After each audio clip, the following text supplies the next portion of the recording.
Already started. Hey, good evening, everybody. Good evening, everybody. You seem like a nice group of people. So I want to ask you, when was the last time you got together with friends for the express purpose of lying to them and taking their money? My colleagues and I like playing games also. We especially like how gameplay allows players to exhibit behavior that otherwise would be totally unacceptable. I'm Rob, and this is Jethro, and we're two of the 4 members of the Action Mill. Georgia, another 25% is out there. We are a design strategy firm that has been helping people explore unacceptable behavior and discuss taboos for a long while. We're a human-centered design firm, which means that we tap into human nature and social dynamics to solve complex problems. As human-centered designers, we appreciate what game design can teach us about motivation, behavior, and social emergence. As designers, we know that a meaningful and clearly defined constraint is your friend. One way to raise the bar on constraints is to design with extreme users in mind.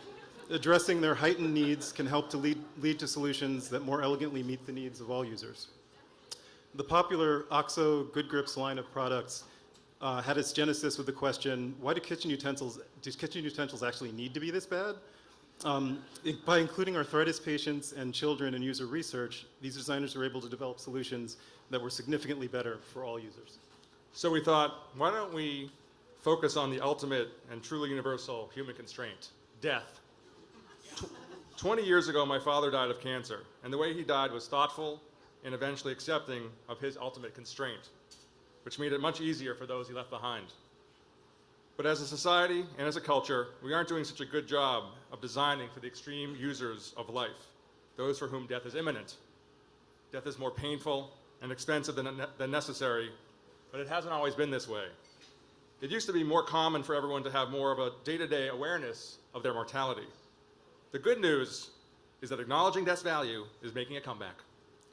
Just look around and you will see increasing interest from various groups in our society inviting death back into the conversation. There are death cafes, death salons, death over dinner, and the creative exploration of digital death, what happens to your online self when your self dies. We wanted to contribute to this ripple in the zeitgeist. We saw the social, economic, and spiritual costs of denying mortality, and we saw that behavioral taboos and reluctance contribute to these, and reluctance to have difficult conversations contributes to this problem. So what do? Design a game. In July, we ran a Kickstarter campaign to fund the design and production of our game, My Gift of Grace. We raised $41,000, validating our belief that the world really is clamoring for a conversation game about death and dying. With funding in place, we needed to actually go design the game and deliver on our promise of thoughtfulness, safety, and fun.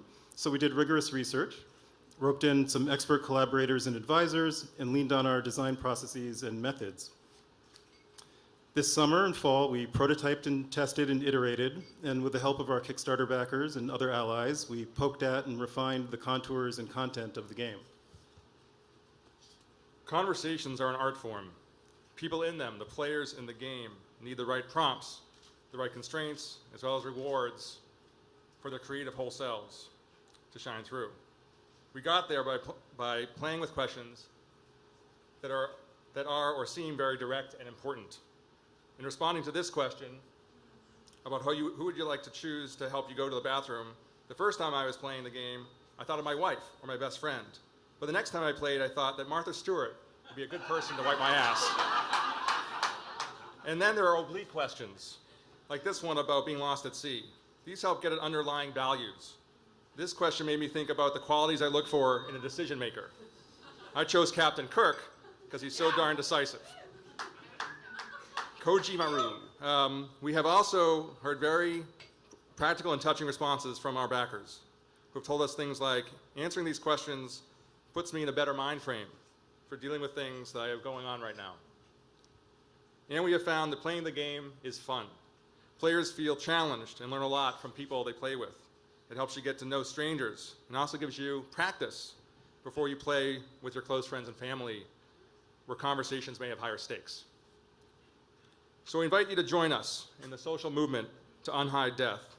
Go to our website to find out how you can purchase the game and come talk to us about death and dying. Thank you. Thank you.